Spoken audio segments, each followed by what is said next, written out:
In this DelftStack tutorial, you'll learn how to fix 100% disk usage.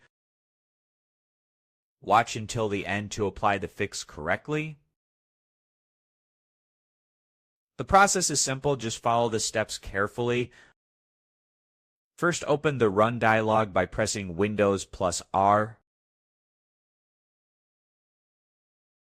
The Run window will appear, then type services.msc.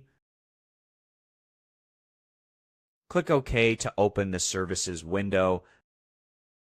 Once Services opens, find Connected Devices Platform Service. You should see it listed and it may be running.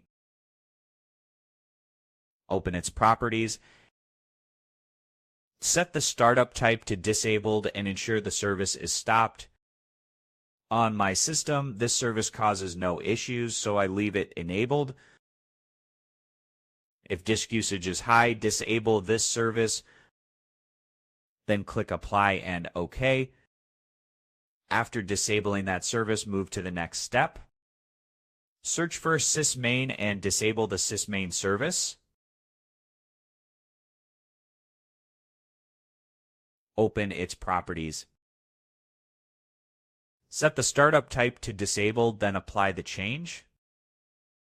Click Apply and OK to save. Now open Command Prompt as administrator. You can use Task Manager if needed, but run it with admin rights. Type CMD and create the task with administrative privileges. Click OK, then type sfc/scannow. Enter the command exactly as shown.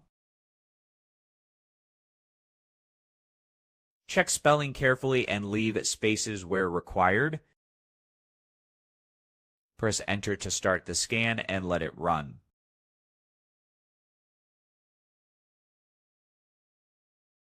Make sure Command Prompt is running as administrator.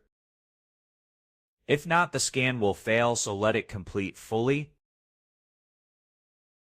When finished, open Windows Settings and install all updates.